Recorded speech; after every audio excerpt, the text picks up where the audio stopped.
The firm of Bowen, McLeod and Britt helps both large corporations and small businesses with insurance, risk management, and employee benefits using the same values they've held true for over 30 years: knowledge, vision, accountability, and service. More information is at bmbinc.com.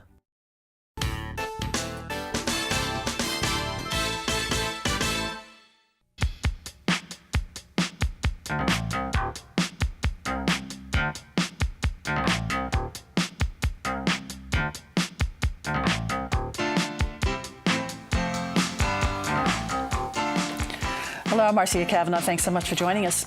Before rushing into what will be remembered as the tricentennial year, we pause tonight to look back at the past year, including our picks of the top stories in politics, business, investigations, and even a few wild card items. And we will even offer a few predictions. Joining us are tonight's Informed Sources: Errol Laborde, producer of Informed Sources; Gordon Russell, managing editor for Investigations, The New Orleans Advocate; Kathy Finn, freelance business journalist; and Stephanie Grace, columnist, The New Orleans Advocate. And we go over to Gordon first, because you guys have been doing a lot of investigation over there at the Advocate, and also with your partner WWL, and then other news organizations too. A lot of important stories came out this past year. Yeah, never a shortage of things to investigate in this town. Never seen. The one bringing up the rear of my list was one we had news on just recently, which was the Irvin Mayfield investigation, which of course was led by David Hammer, who's done umpteen stories on this and really owned this story from the beginning. He was indicted just recently on, I forget the exact number of counts, roughly 9. Okay, Irvin Mayfield was indicted, not David Hammer. I'm sorry, David Hammer's still in good standing as far as I know. As of today. And so Mayfield is basically accused of funneling money from a fund that's meant to benefit the public libraries into his New Orleans Jazz Orchestra and benefiting personally from this money. And he was able to do this by virtue of this position of public trust that he was put into by Ray Nagin, essentially. And David has followed this story for years, and it's really about 3 years worth of stories that just culminated in this indictment. And I guess in the coming year, we'll get to see how this plays out. He's pleaded not guilty, and we'll potentially see a trial on that this year. His partner, business partner and close friend, Ron Markham, was also indicted alongside him, and so that'll be something to watch in the coming year. My next two on the list were two series that the Advocate did. Number 5 was a story we did on nursing homes getting special treatment from the Louisiana legislature, largely in the form of high reimbursement payments and, delivering generally low care. Nursing home owners do very well in the state, a low standard of care on balance compared to other states, as measured objectively by various organizations that rate these things. And the reasons are mostly political. We looked at the campaign contributions that this industry lavishes on legislators, and they are, by our calculation, the most, they put more money into political campaigns in Louisiana than any other group, including oil and gas, which is surprising given that it's, relatively a small industry compared to those. But it's heavily regulated, and so it's very beneficial to these nursing home owners to try to influence the legislature any way they can. And one finding is that they haven't really been hit by the budget cuts that a lot of other healthcare areas have been. They've been protected. Right, that's exactly right. And another major finding was that a lot of the people who are in nursing homes would rather be in a situation where they're at home and they're getting some help. But the nursing home lobby in Louisiana has really fought off efforts to steer the state in that direction, which would actually be cheaper and which would provide a standard of care that people in nursing homes, or many people in nursing homes, would prefer. Just quickly, do we foresee any legislative changes regarding this? I mean, there's a little bit of pressure to go in that direction, but so far nothing really has budged. And this governor and the last governor both benefited immensely from enormous contributions from this industry, and they've both been really reluctant to move on this. Bobby Jindal had been on the cusp of really pushing in this direction and had a request for proposals ready to go and then killed it. And this governor so far has not committed to a change.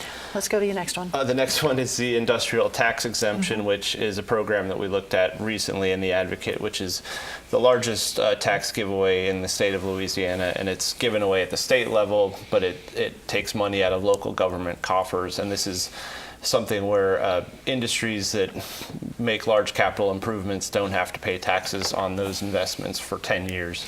And it's really given away without any consideration of whether this is going to create jobs. And in fact, in many cases, it takes away jobs because the improvements they make allow for increased automation and things like that. So it's a program it's 80 years old, has never really gotten a lot of scrutiny, and it sometimes doesn't seem to be helping, and at the same time is hurting the tax base. We looked at Cameron Parish, Louisiana, which is over near Lake Charles, which is having these huge industrial investments, and at the same time they can't afford to repair their schools or their roads because all of these big investments are not being taxed at all. All right, and move on to your next. The next one on my list was the Sewerage and Water Board investigations. I think there was a lot of good journalism done here by a lot of organizations after the August 5th floods, which I think really exposed in a way that people were not aware of how vulnerable we were to just routine flooding from routine rain events, not even hurricanes. I think it was really it was just almost shocking to people. And we depend so much upon the pumps, the capacity of the pumps, the turbines that operate them, to learn that they were in such It was bad a real shape. eye-opener, and I think a lot of people felt that we, legitimately that we had not been warned about this, and that we had no idea we were this vulnerable, and that we only had, various times, one turbine working and that sort of thing. So I think a lot of organizations did a lot of powerful journalism showing how we were all sort of playing catch up, but trying to figure out how we got here. And I would single out the Down the Drain series by WWL as being really good. If you, it's available online. If you missed the 1 hour special, it's worth watching. Our next. Next, I would mention the state police scandals, which there were a number of, but I mean, there was sort of a common theme among these stories of the state police, which was thought of as kind of our top-notch law enforcement agency in the state, being really above the law. And Lee Zurich did some memorable stories about some troopers who were claiming enormous amounts of overtime. One guy who had racked up $240,000 during the last year in salary and overtime, and it was clear he was committing payroll fraud. They actually staked him out, and he was in his house during these times when he was supposed to be working. Then, of course, Mike Edmondson, the superintendent, was taking all manner of freebies. And the common theme among all these things, I think, was that the state police, which is enforcing the law, was a lot of people there were taking advantage of their position. All right, and then last one. And the last Number one, one. I would say the John Besh sexual harassment investigation by the Times-Picayune was really powerful, and kind of this came during the Me Too year, the year of Harvey Weinstein, and it kind of landed at a moment when we were having a national conversation about this topic, I guess you could say. And it was really strong reporting that Brett Anderson at the Times-Picayune found 25 women who talked about this culture of sexual harassment at that organization, which I think has 12 restaurants, and there were immediate results. Besh stepped down from the company immediately, and they're moving to have sort of a human resources department and to train people to take this seriously. And I thought that was a really important story that had links to sort of a big national story this year. And then also to an industry which is very important to Absolutely. the economy and of I the think city. an industry that is known for this kind of thing. Yeah. All right, Gordon, thanks a lot. Now our business stories, and we go over to Kathy. What have you? Yes, my number 5 story that I put at number 5, really the order is a little arbitrary, I guess, when it comes down to it. But New Orleans focuses on its waterfronts. And I said this because I thought it was really important. We saw that recently the city concluded a land swap with the Port of New Orleans, where they swapped the Public Belt Railway for the Esplanade and Governor Nichols Street wharves along the river. And this has been a long time coming. They've been working on getting something like this for a long time, and that swap became the mechanism for doing it. And I think a lot of younger people in the city may not realize that it wasn't so long ago that we really didn't have very much access to the riverfront in New Orleans. And, there was one point with what's called the Moonwalk, this little, the little stairway down to the river was really the only place where you could go and, as a pedestrian and just really go look at the river and stand and watch the commerce and so forth. And just look what's happened, over 30 years or so. And it started with the building of the aquarium and then the Waldenberg Park, the, the raised park above the wharves. And they found out then, really what could be done, and that really opened the way for a lot more. So this latest swap will allow the city to extend the parkway, from Spanish Plaza and Lower Canal Street all the way through Crescent Park down in the Bywater area. And so that actually it will be tremendously opened up.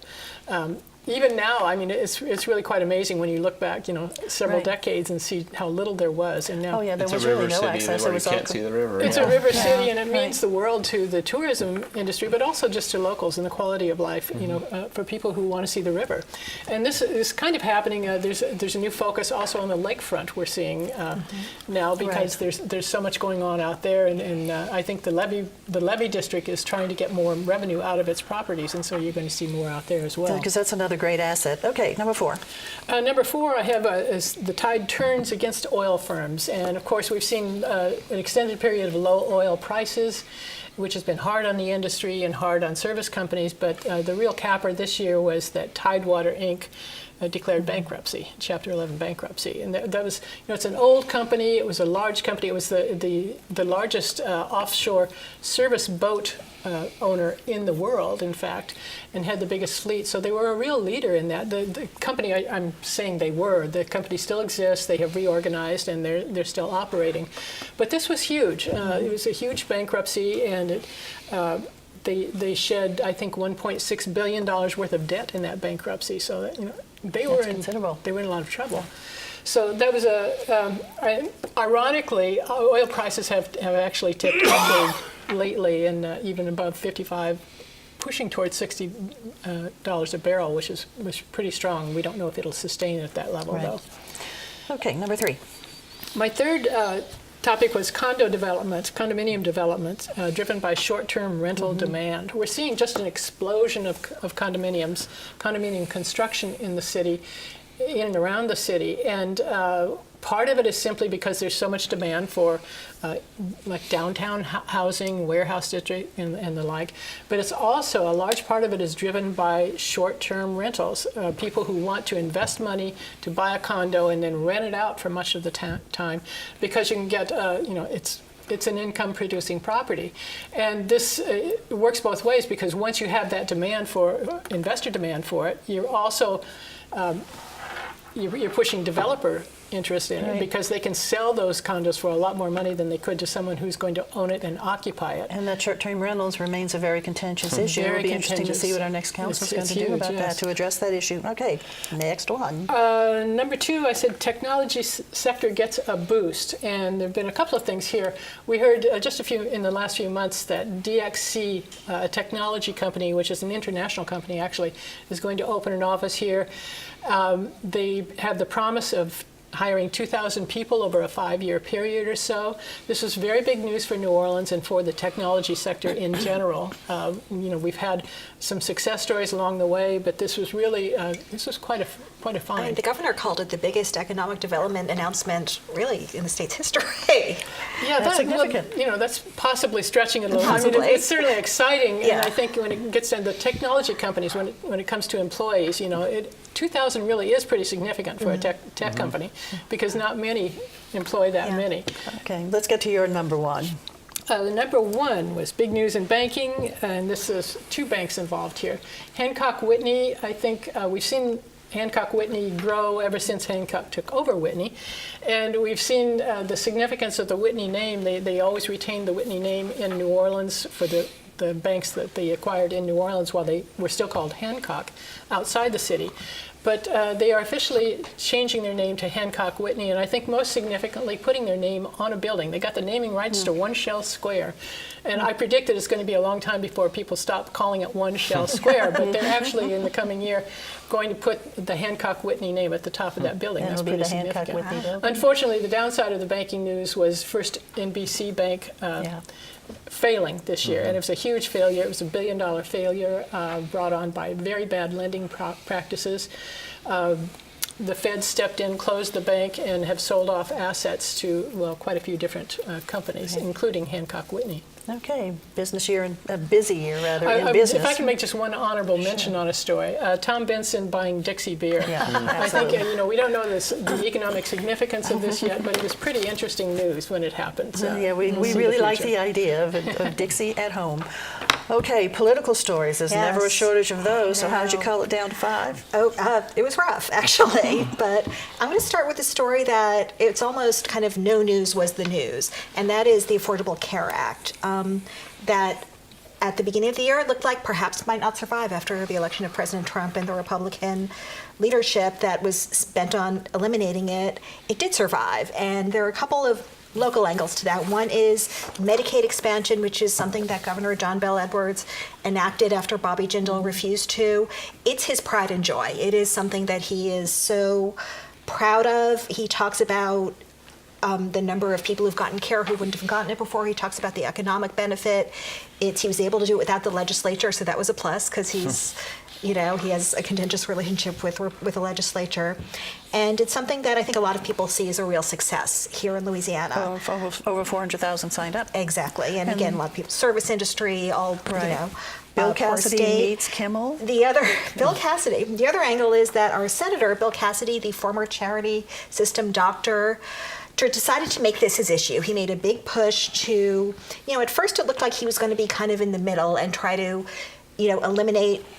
spearhead eliminating Obamacare, but with some of the protections. And that really attracted the attention of Jimmy Kimmel, the national late night talk show host, who went on TV and talked about his son who was born with a heart defect and had to have surgery, and how important it was that people who didn't have his resources were able to get care immediately and over their lifetimes. And Bill Cassidy has basically said, I'm setting up the Jimmy Kimmel test. Whatever I support will pass that. He went on the show, and then everything fell apart. Yeah. And then it turns out that the later legislation he supported perhaps would not have done that. Jimmy Kimmel really went after him several times, and of course nothing passed. Yeah. John McCain at the end, in the middle of the night, cast that no vote.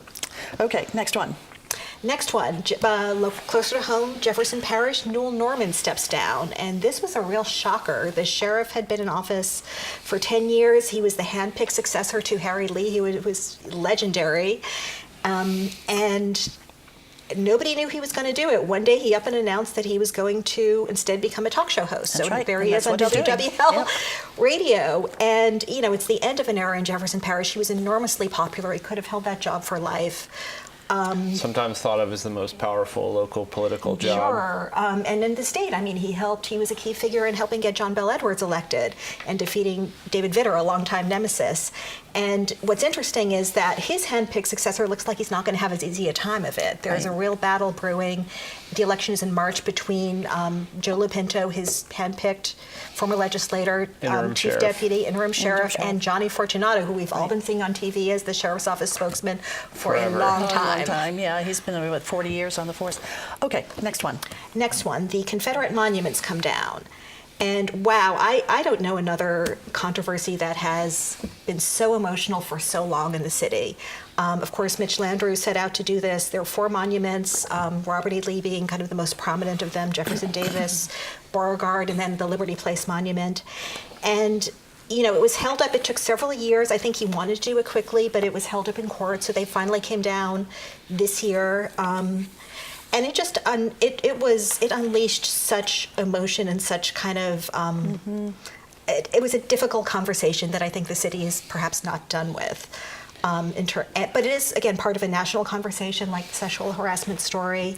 Mitch Landrieu ended up making a beautiful speech that went viral, that, he got a lot of national acclaim for it. The monuments now are down.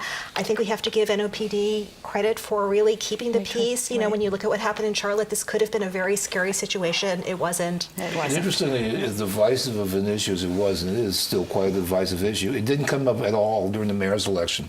It wasn't an issue. And I think people just didn't want to avoid it, but there still needs to be a policy out there about public monuments and how you deal with it. Because now there's a conversation about what's going to happen to building names, street names, et cetera. Monuments. And then, of course, the other question is what goes in some of these empty spaces. Okay. We have to move to the next one now. Steve Scalise shot. This is, this was another shocker. Summer morning, everybody woke up to news that the congressman, the number 3 in the House leadership on the Republican side, was practicing for the annual congressional baseball game, which he loves. And a gunman opened fire on this group of Republicans practicing in Virginia, and it was terrifying. And he was really seriously wounded. At first, we weren't he told almost that, died. but It reminded me a little of what happened with Ronald Reagan. Like at first, you thought it was not so serious, and it turns out he almost died. Very major, but and it was incredibly lucky that he, as a member of the leadership, was there because he had a security force with him, and they were able to help return fire. And nobody was killed, which was amazing, other than the gunman. And thank goodness he's home and to enjoy Christmas with his family. Back, and I have to say, he made this triumphant return to Congress, and he looks fantastic. He's still walking with a cane and riding around with a scooter. I heard a Washington reporter say she's having trouble. She was trying to do a walk and talk with him in his scooter, and she was having trouble keeping up. I mean, his energy level is back. It's really nice to see. It's wonderful. It's great to see him back in business. Absolutely. And number 1. New Orleans elects a new mayor. Its first woman mayor, LaToya Cantrell. And which is big enough news. We knew it would be. She ran against another woman. And also, I want to say, a really interesting city council. The most diverse council yet, I think. It's not majority black. It's not majority white. We have somebody born in Mexico. We have somebody born in Vietnam. We have a Zulu king. We have some holders over some fresh faces, one who left and came back. And I think we have the return of the white male. They haven't been on the council in years. Joe DeRusso, yes. Again, from a legendary political family, and then some newcomers. LaToya Cantrell was kind of the outsider in the campaign, right? So not even from New Orleans. It will be a very interesting political year. They're going to get sworn in May. There's a nice long transition. Right. Okay, Steph, thanks a lot. Okay, wild card, Errol. Okay, wild card by its definition goes all over the place here, and things I just wanted to mention. Number 5, there was some significant 90th birthdays this year.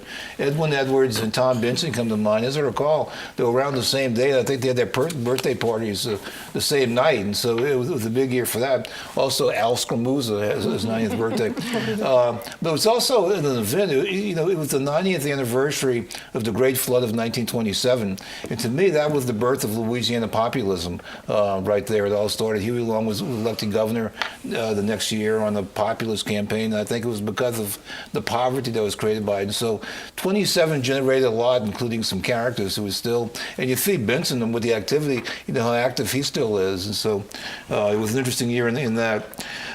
Number 4 was the death of Fats Domino. Fats Domino spent most of his time in New Orleans as a very private person. You didn't see him around, so he really lived on his early legend. And there were efforts to try to define his music when he died. And I wouldn't call him like a pioneer of rock and roll. I would call him a pioneer of a fusion between rhythm and blues that switched over to a white audience, a white teenage audience, and maybe became part of the rock and roll genre and part of the listings. But he's certainly an important figure in the early establishment of that music that evolved among the baby boomers after World War II, and he was one of the leaders in that. Number 3, construction. As you all know, we've seen construction all over the place. The year started as a heavy year of construction. There was a lot of things that were going on uptown. A lot of things came to a finish, thank God, this year. The Wisner Overpass, which a long time. And then there was this construction project at the foot of Canal Boulevard, which just rediverted traffic all over the place. And that lasted a few months, but it was a few tough months. And so at this moment, it seems like most of the major construction projects are done. But as we all know, just go drive uptown or in Lakeview and see the condition of the streets, and you know there's a lot of construction that's still needed up ahead. But you know they're closing at Canal and City Park because the WYS, of course, is in that neighborhood. We were expecting to see a lot more congestion and difficulties than I saw materialize, and there were always traffic control officers there, at Canal, at Canal and Navarre, and also at Marconi, to make sure the traffic was flowing. So we got to Well, we commend might them not for have been at that. the same place at the same time because there were times when Navarre. That could very well be the case. When Navarre Avenue was like a street in New York City, I mean, there was so much traffic that was diverted. still, it was controlled pretty well by the traffic control folks. because it didn't have anywhere Well, it's to over go. with now, and it really looks great. The new construction works really well. And traffic signals, thank you. Yeah. Okay. Number two, I have one because it's so forgettable, but Hurricane Nate, and looking back at it, it kind of seems irrelevant, but he had to be there that weekend. This was in October, and of course we had some horrible hurricanes in Puerto Rico and Miami, so I think everybody was still a little bit touchy about hurricanes. And this was the one where the mayor proclaimed a curfew the day before because it looked like Hurricane Nate might hit. And so that day, that Saturday, New Orleans was practically shut down. There were a lot of events that were canceled. We heard about wedding receptions and a lot of events that were moving. Meanwhile, in Jefferson Parish, if you live near the 17th Street Canal, it was business as usual. And then the hurricane didn't come anywhere near it, just as we used to say in New Orleans, the shoo-shoo. And so it moved on. And so we got the terror of the anticipation without the actual event. But by contrast, all right, number one, and that was, I guess we will remember as the August 5th flood. This is the one that started it all, including the sewage and water board thing that Gordon was mentioning. That morning they predicted, there'd be some heavy rains that day, which is not unusual for that time of the year. And it came, it hit hard, and it hit fast. And it just became like a major flooding event just within a few hours. I don't recall something. There have been urban flooding before, but what this triggered after this, with the whole downfall, the change of the sewage and water board, was just totally dramatic. Yeah, that August 5th flood really did have a tremendous impact, not just on the folks who experienced the flooding and had to take care of their damaged homes and cars, et cetera, but as you said, it had just this tremendous impact on city politics. And also, I was going to say, Mitch Landrieu really had this reputation of like the guy who, The fix-it guy. the fix-it guy, and this was not fixed. And I think it Kind of ripped the curtain off. really I think it's did. going to damage his I think so, too. reputation in the long run. Yeah. Okay, well, we just went over our year in 25 minutes, so now let's get our predictions for the future. Well, no, we're all excited about the Saints in the playoffs. The Saints will make the playoffs. They're not going to make it all the way, though. This is not the year, okay? But the thing is, the reason they're not is that they've really played above their head, okay? And next year they're going to be at the level that they're achieving, and so I think next year is the championship level. So this is the first step, just to warm up, and then next year they'll be there. Okay, well, Who's maybe their quarterback? you've maybe redeemed yourself with David Hammer, because in your first statement I could just hear David running around his house screaming, "No, Errol!" Gordon. Well, going back to one of the stories Kathy mentioned and that I almost mentioned in my top investigative stories, I think the first NBC case is going to be interesting to watch this year. They've got a grand jury convened. There's $1 billion in losses. It's the biggest bank failure in 7 years, I think, and I wouldn't be surprised if we see charges come out of it, just because you have both the size of the losses and a lot of evidence of recklessness. Okay, we'll look for that. Kathy? Well, I'd like to say, first of all, I have a little more confidence in the Saints than Errol does, so I'm pulling for it. But outside of that, I think that this may be the year when New Orleans begins to have a little more, a more serious conversation about tourism and how many visitors are too many and how many are enough. And I think it's kind of congealing around the whole short-term rental issue, because it really is affecting neighborhoods in a serious way. Right. And it's a divisive issue, and I think we've got a city council member who wants to It'll be an interesting conversation. We got to move it to staff quick. Mitch Landrieu, quintessential New Orleanian, is leaving the mayor's office in May. I predict he will not be living in New Orleans by the end of the year. He's become a national figure. There are jobs possibly in New York, Washington, think tanks. We'll see. Well, we shall see. Thank you guys for being here. Thank you all for joining us. Happy New Year to us all. We'll see you in the new year next week on For Informed Sources. Have a good evening.